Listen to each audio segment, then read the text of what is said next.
ये कहानी उस रात की है जब मैं कॉलेज से पढ़ाई कर 2 साल बाद अपने गांव वापस आ रहा था। पहले 12 घंटे की ट्रेन, फिर 3 घंटे की बस और अब 1 घंटे पैदल चलना। यही मेरे बचपन में भी था और यही सफर अब मेरी जवानी में भी है। खैर, जब मेरा गांव पिछले 20 सालों में नहीं बदला तो फिर इन 2 सालों में कैसे बदल जाता। जैसा कि मैंने पहले ही अपने सफर के बारे में आपको बताया, ट्रेन और बस के बाद अब मेरी बारी पैदल चलने की थी। बस अब फर्क इतना था कि गांव पहुंचते पहुंचते मुझे रात हो गई थी और अंधेरे में ही अपने फोन की फ्लैशलाइट जलाकर उबड़ खाबड़ रास्तों पर चला जा रहा था। वही पेड़, वही खेत और वही गांव की महक। पर अब एक बात अजीब थी। गांव में अजीब सी शांति पसरी हुई थी, मौत की शांति। क्योंकि शाम होने के बाद भी गांव में चहलकदमी रहती थी, लेकिन आज सब कुछ शांत है। कुछ अजीब है और शायद भयानक भी। पर मुझे क्या, मेरे मन में तो यही बात घूम रही है कि जब माँ बाबा पूरे 2 साल बाद अचानक से मुझे देखेंगे तो उनका चेहरा देखने लायक होगा। यही सोचकर मैं मन ही मन खुश हुए जा रहा था। पर तभी मुझे ऐसा महसूस हुआ जैसे कोई मेरे साथ साथ चल रहा है। पर जब मैंने अपने आसपास मुड़कर देखा तो वहां कोई नहीं था। जब मुझे कुछ भी समझ नहीं आया तो मैं इसे अपने दिमाग का वहम मानकर अपने रास्ते को चलता रहा। पर फिर कुछ कदम चलने के बाद मुझे अजीब सी ठंड महसूस होने लगी। ठंड इतनी तेज थी, महज कुछ ही मिनटों में मेरे हाथ पैर ठिठुरने लगे थे। मेरे दांत आपस में ही बजने लगे थे और इस लम्हे मुझे अच्छे से समझ आ गया था कि जरूर मेरे साथ कोई अजीब शक्ति चल रही है और अगर मैंने जल्दी ही कुछ नहीं किया तो आगे मेरे साथ कितना बुरा होगा यह मुझे भी मालूम नहीं था। ठंड से कांपते हुए भी मैंने अपने कदम नहीं रोके और गांव की ओर चलता रहा।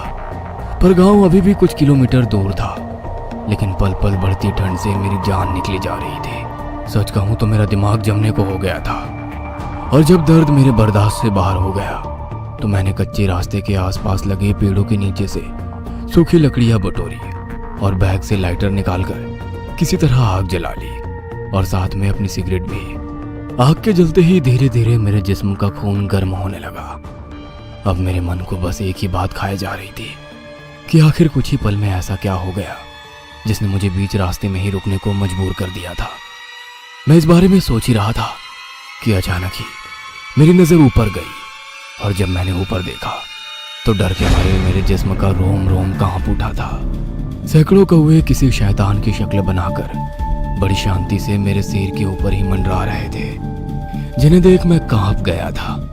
पहले तो मुझे लगा जैसे मैं कोई डरावना सपना देख रहा था, पर कई बार खुद को नोचने के बाद भी जब वो भयानक मंजर मेरी आंखों के आगे से नहीं हटा तब मुझे यकीन हो गया कि ये सब कुछ सच है। बिना एक पल गवाए मैंने तुरंत ही अपना बैग उठाया और आधी जली सिगरेट को आग में फेंक तुरंत मैं वहां से चलने लगा था।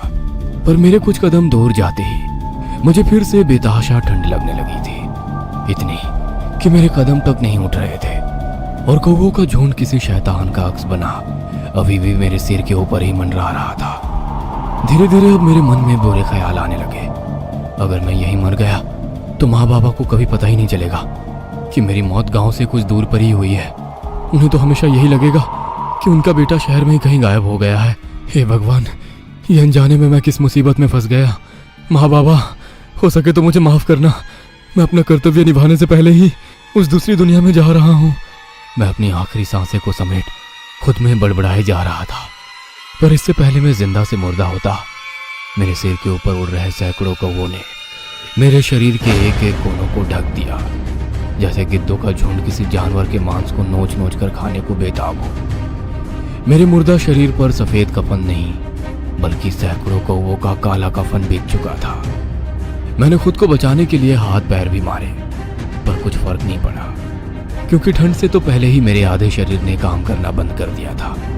और जब मुझे महसूस हो गया कि उस दूसरी दुनिया में जाने की मेरी बारी आ चुकी है, तब उस पल मैंने आखिरी बार अपने माँ बाबा को याद किया और अपने सीने की सारी गर्मी, सपने, दुख, दर्द और यादों को अपने जिस्म से बाहर फेंक मैंने अपने शरीर को हमेशा हमेशा के लिए खाली कर दिया। बस इसके बाद मुझे कुछ भी याद नहीं। अगली सुबह जब मेरी आंख खुली तो मैं निर्वस्त्र ही खेत की झाड़ियों में पड़ा था। खुद को बचाने की जद्दोजहद में मेरा जिस्म जो जगह जगह से कट और छिल चुका था, वो सारे निशान अब गायब हो चुके थे और मुझे अपने अंदर अब एक अजीब सी ताकत भी महसूस हो रही थी कि अचानक ही मैंने गौर किया, मुझे दूर झाड़ियों में छिपे मेंढक भी दिखाई दे रहे थे। मैं अब कई किलोमीटर दूर की आवाजें भी साफ साफ सुन सकता था। पर फिर इन बातों को दरकिनार कर मैंने किसी तरह खुद को संभाला और अपना बैग ढूंढने लगा। पहले तो मुझे बैग कहीं नहीं दिखा, लेकिन जब मैंने अपनी आंखों की पुतलियों को सिकोड़ा तो मुझे मेरा बैग साफ दिखाई दिया। वो ठीक उसी जगह पड़ा हुआ था जहां पर कौवों ने मुझ पर हमला किया था। किसी तरह जब मैं अपने बैग के पास पहुंचा तो मुझे शक हुआ, क्योंकि बैग पहले से बहुत भारी लग रहा था। इसीलिए मैंने जब बैग खोलकर देखा तो मेरे पैरों तले जमीन ही खिसक गई। मेरे बैग में एक कटे हुए आदमी का सिर पड़ा था, जिसकी आंखों की जगह 2 काले गड्ढे थे और उसके चेहरे पर इतने कटने के निशान थे जितने कि उसके सिर पर बाल तक नहीं थे। बैग से उस कटे हुए सिर को निकाल जैसे ही मैंने उसे अपने हाथों में लिया तो मुझे रात का हुआ सब कुछ एक पल में याद आ गया। दरअसल रात को जब सैकड़ों कौवों ने मुझ पर हमला किया था तो मुझे तो लगा था कि मेरी मौत तय है, लेकिन ऐसा नहीं हुआ। मेरी सांसें बंद होने के कुछ ही पल बाद एक झटके से मैं उठकर बैठ गया, मानो जैसे मुझे किसी ने गहरी नींद से जगाया था। और जागते ही मेरे पैर अपने आप ही गांव की ओर चल दिए। पर मैं अपने घर नहीं बल्कि किसी और के घर गया था। एक छोटी हवेली थी जो गांव के पीछे ही बनी थी। मुझे लगा रात के इस वक्त हवेली के सारे दरवाजे बंद होंगे, पर नहीं। चौखट पर कदम रखते ही दरवाजा अपने आप खुल गया और महज कुछ ही मिनटों में मैं हवेली के सबसे अंदर वाले कमरे में जा पहुंचा। मेरे सामने एक आदमी खर्राटे मारकर गहरी नींद में सो रहा था, पर पता नहीं क्यों उस आदमी को चैन से सोता देख मुझे गुस्सा आ रहा था। एक अजीब सी बेचैनी मेरे खून में दौड़ने लगी थी और फिर बिना कुछ सोचे समझे मैंने उस शख्स को पीटना शुरू कर दिया। पहले तो उसकी पसलियां तोड़ी, फिर हाथ पैर की हड्डियों का भी चूरा कर दिया। मैं उसे नहीं पहचानता था, लेकिन इतना सब होने के बाद शायद उसे मेरे चेहरे पर किसी और का अक्स दिखाई देने लगा था। तभी तो वो मुझसे अपनी जान की भीख मांग रहा था और मेरे पैरों में गिर रोते हुए बार बार यही कह रहा था, मैंने जो रेशमा के साथ किया वो गलत था, तू मुझसे मेरा सब कुछ ले ले, बस मेरी जान बख्श दे। तू कहे तो मैं पूरे गांव के सामने अपना जुर्म कबूलने को तैयार हूँ, बस मुझे जान से मत मार।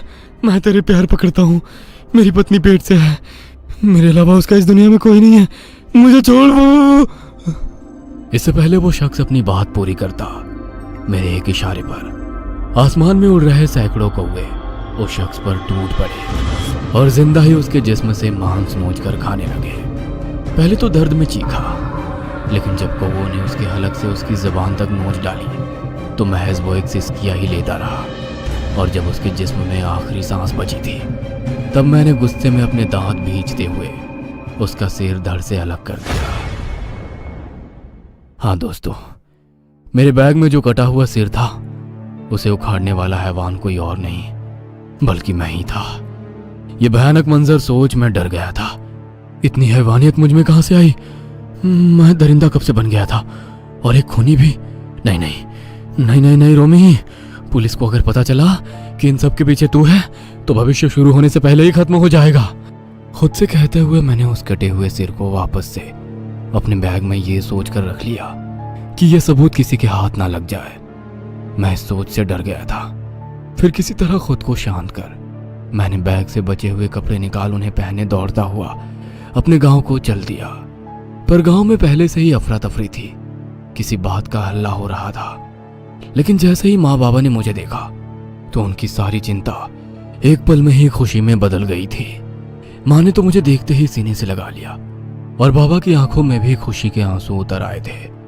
कुछ देर आराम करने के बाद जब मैंने माँ से पूछा कि गांव में ये किस बात की अफरा तफरी है तो माँ ने बताया कि मुखिया के घर में उसके छोटे बेटे की लाश मिली है, वो भी सिर कटी लाश।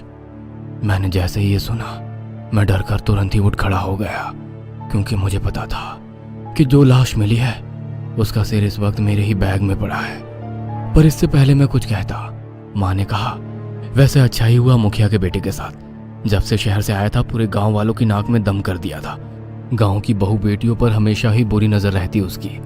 वो इंसान नहीं दरिंदा था, दरिंदा। माँ की बातों से मुझे एक अनजान कहानी की बू आ रही थी और जब माँ से मैंने पूरी बात जानी तब मुझे सारा मामला साफ साफ समझ आ गया था। दरअसल 1.5 साल पहले मुखिया के बेटे ने गांव के ही एक आदमी भोला की बहन से प्यार का नाटक किया और बिना शादी किए ही उसे माँ बना दिया। ये बात जब भोला को पता चली तो उसने मुखिया के बेटे को अपनी बहन से शादी करने को बोला, लेकिन उनका बेटा पहले से ही शादीशुदा था। फिर धीरे धीरे बात पंचायत में पहुंची पर भोला को इंसाफ नहीं मिली। फिर एक दिन खबर आई कि भोला की बहन ने खुद को अपने ही खेत में आग लगाकर मार डाला और उसके कुछ दिन बाद ही भोला की लाश भी उसी खेत में एक पेड़ से लटकी मिली। सभी को यही लगा कि बदनामी के डर से दोनों भाई बहन ने आत्महत्या कर ली है, लेकिन ऐसा नहीं था। दोनों भाई बहन को जान से मारने वाला मुखिया और उसका छोटा बेटा था। फिर क्या था, उस दिन से मुखिया का काल शुरू हो गया। उसके घर में रोज कोई ना कोई मरने लगा। मुखिया की लाश भी सड़ी हुई हालत में उसी खेत में मिली जिसमें उसने दोनों भाई बहन को मारा था। अब बस उसका छोटा बेटा ही जिंदा था और उसका हर्ष तो उसके बाप से भी बुरा हुआ।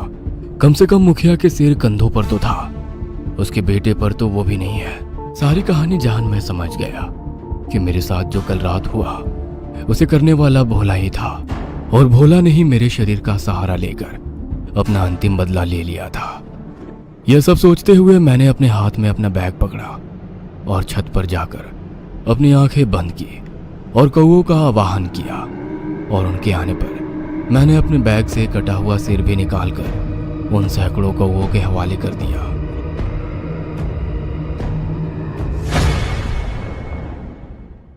हेलो दोस्तों, यदि आप हमारे चैनल से नए जुड़े हैं तो हमारे चैनल एवी लाइव को सब्सक्राइब जरूर करें और अपने दोस्तों में शेयर करें